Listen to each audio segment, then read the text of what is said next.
देखिए क्या खास बात है, मैं आपको एक बार जजमेंट ये केस फैक्ट समझाता हूँ। देखिए फैक्ट क्या था कि मान लीजिए एक सप्लायर वो मर्चेंट एक्सपोर्टर को सप्लाई करता है, फिर मर्चेंट एक्सपोर्टर इसको फिजिकली एक्सपोर्ट कर देता है। ये सप्लायर इस मर्चेंट एक्सपोर्टर पे रेट ऑफ जीएसटी क्या चार्ज करेगा? 1%। 1%? Yes sir. 0.1% है ना? हाँ सर, 0.1। 0.05, 0.05, हाँ 0.05, 0.05, 0.1%। और अगर आईजीएसटी है या फिर आईजीएसटी चार्ज करेगा। तो इस सुपारी वाले ने यही किया। क्या चीज एक्सपोर्ट मर्चेंट एक्सपोर्टर को सप्लाई कर रहा है? टेबको।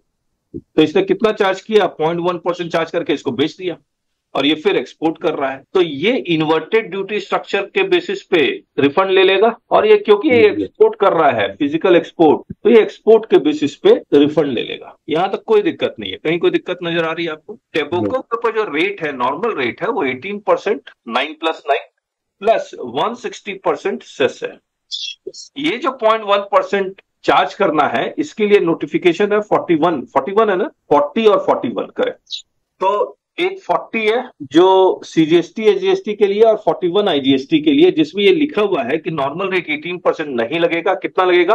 0.1%, 0.05, 0.05 और 0.1। ऐसा कोई भी नोटिफिकेशन सेस के लिए नहीं आया है। हेलो, ये एक सेपरेट नोटिफिकेशन सेस के लिए आना चाहिए था। सेस के लिए कोई सेपरेट नोटिफिकेशन नहीं आया। डिपार्टमेंट इसको नोटिस भेजेगा। Yes sir. बोलेगा कि 160% पे जीएसटी दीजिए, एसएस दीजिए।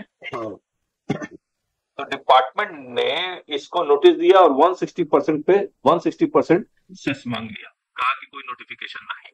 तो ये मैटर हाईकोर्ट गया। हाईकोर्ट ने सब कुछ एनालिसिस किया और कहा ये रेवेन्यू न्यूट्रल एक्सरसाइज है कि अगर दे भी देता तो रिफंड देना पड़ता, बिकॉज मर्चेंट एक्सपोर्टर को हमने एक्सपोर्ट किया और मर्चेंट एक्सपोर्टर फर्दर एक्सपोर्ट कर रहा। सारा फैक्ट्स रखा, जो भी कंडीशंस इसमें कंप्लाई होनी थी वो सारे कंडीशंस कंप्लाई किए गए। तो हाईकोर्ट ने जजमेंट पास किया। Now what is the interesting judgement? ये हाईकोर्ट ने क्या जजमेंट दिया कि 160% से की लाइबिलिटी नहीं बनेगी अगर subject to GST council recommends and the government on the basis of that recommendation also come out with similar notification like CGST and SGST for cess also.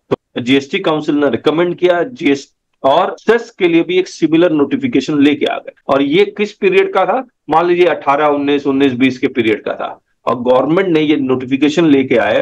Date किया है नोटिफिकेशन नंबर 1/2025, सेस 16 जनवरी 2025। इसका effective date 1 जुलाई 2017 है ही नहीं। और ना कोई ऐसा circular मुझे मिला जहां पर इतने सारे सर्कुलर निकाले उन्होंने, एज इट इज पुराने वाले वो कुछ नहीं करेंगे, ऐसा कोई सर्कुलर भी नजर नहीं आया मेरे को।